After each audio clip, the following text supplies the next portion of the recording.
Welcome to my channel. আজকে আমরা পড়ব ক্লাস 8-এর কোষে দেখি 1.1-এর 3 নম্বর অঙ্কের উত্তর। কোশ্চেনটা দেখে নাও।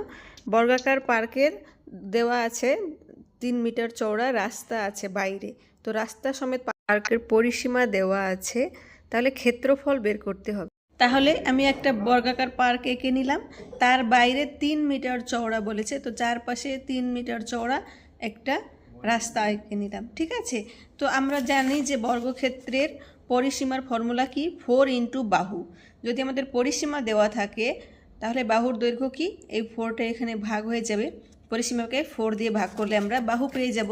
তো যেহেতু এখানে পার্কের পরিসীমা এত দেওয়া আছে রাস্তা সমেত, হ্যাঁ, তাহলে দৈর্ঘ্য 4 দিয়ে ভাগ করে বের করে নিলাম। এটাকে 4 দিয়ে ভাগ করলে হয় 121 মিটার। ঠিক আছে, এখন আমরা এই টোটাল দৈর্ঘ্যটা পেলাম কত, 121 মিটার। ঠিক আছে, মানে এটার দৈর্ঘ্য, তাহলে এটার পরিসীমা ক্ষেত্রফল কত হবে, 121 তার স্কোয়ার এত বর্গ মিটার। ঠিক আছে, ইজ ইকুয়াল টু কত বের হবে, 1461 বর্গ মিটার। ঠিক আছে, এখানে গুণ করে দেখাই দিয়েছি, হ্যাঁ, দেখে নিও। ঠিক আছে, এখন এই টোটালটার ক্ষেত্রফল বের হলো। আমাদের শুধু রাস্তার ক্ষেত্রফল বার করতে হলে এইটার ক্ষেত্রফল বের করে মাইনাস করতে হবে। তো এইটার ক্ষেত্রফল কি, এই টোটালটার বাহুর দৈর্ঘ্য যেহেতু 121 মিটার, তাহলে এইটার ক্ষেত্রফল, এইটার দৈর্ঘ্য কত হবে, এদিকে 3 মিটার চওড়া, এদিকে 3 মিটার চওড়া, মাইনাস করতে হবে। তাহলে রাস্তা বাদে পার্কের দৈর্ঘ্য 121 minus 3 plus 3 6 is equal to 115 metre. বুঝতে পারছো তো, এইটার দৈর্ঘ্য হলে এই পাশের 3 মিটার, এই পাশের 3 মিটার মাইনাস করে দিলাম, তো বের হলো কত, 115 মিটার। এখন আমরা ওইটা রাস্তা বাদে পার্কের ক্ষেত্রফল বের করে নেব, কত, 115 মিটার স্কোয়ার, বাহু গুণন বাহু, তাহলে কত বের হবে, এত। ঠিক আছে, বর্গ মিটার। এখন আমাদের লাগবে রাস্তার ক্ষেত্রফল, তাহলে পুরোটার ক্ষেত্রফল থেকে এইটার এই পার্কের ক্ষেত্রফল মাইনাস করে দিব, তাহলে আমাদের বের হয়ে যাবে এইটা। ঠিক আছে, রাস্তার ক্ষেত্রফল, বিয়োগটা এখানে রাফে দেখাই দিলাম। ঠিক আছে, তাহলে এটা আমাদের অ্যান্সার। নম্বর অঙ্কটা দেখে নাও। দৈর্ঘ্য প্রস্থ দেওয়া আছে, বলা আছে দৈর্ঘ্যের সমান্তরালে মাঝ বরাবর 4 মিটার চওড়া রাস্তা আছে। ঠিক আছে, এটা চওড়া হচ্ছে 4। ঠিক আছে, এটা 4 মিটার চওড়া রাস্তা আছে, তাহলে রাস্তার ক্ষেত্রফল বার করতে হবে। রাস্তার ক্ষেত্রফল তাহলে কি, আচ্ছা এখানে দৈর্ঘ্যের সমান্তরাল বলছে, তাহলে যেটা এটার দৈর্ঘ্য সেটাই রাস্তার দৈর্ঘ্য হবে 50, আর প্রস্থ কোণটা হবে 4। ঠিক আছে, তাহলে রাস্তার ক্ষেত্রফল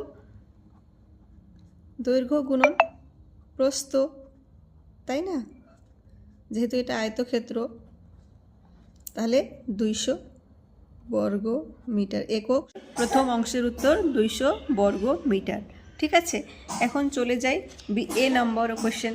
সেখানে দেওয়া আছে কি, রাস্তার প্রস্থর সমান্তরাল, প্রস্থ কত, 30, এটার সমান্তরাল একটা রাস্তা আছে, এটা 4 মিটার, তাহলে এই রাস্তাটার দৈর্ঘ্য কত হচ্ছে 30 মিটার আর প্রস্থ 4 মিটার, সুতরাং রাস্তার দৈর্ঘ্য 30 মিটার, প্রস্থ 4 মিটার। এখন রাস্তার ক্ষেত্রফলের ফর্মুলা, আয়তক্ষেত্রের ক্ষেত্রফল দৈর্ঘ্য গুণন প্রস্থ, তাহলে কত হচ্ছে 120 বর্গ মিটার। এটা গেল এ নম্বর কোশ্চেনের উত্তর। এখন বি নম্বর কোশ্চেনে দেওয়া আছে, দেখো দৈর্ঘ্য সমান্তরাল এবং প্রস্থের সমান্তরাল 4টি খণ্ডে বিভক্ত করছে, তাহলে এখানে রাস্তার ক্ষেত্রফল কত, তাহলে এইটার ক্ষেত্রফল প্লাস এইটার ক্ষেত্রফল যোগ করে দিলেই বের হবে, কিন্তু সেখানে কি এই অংশটা এই রাস্তার মধ্যেও পড়তেছে, এই রাস্তার মধ্যেও পড়তেছে, তাহলে দুইবার নেওয়া হচ্ছে, তাহলে এই রাস্তার ক্ষেত্রফলটুকু বিয়োগ করলেই আমাদের বের হয়ে যাবে রাস্তার ক্ষেত্রফল।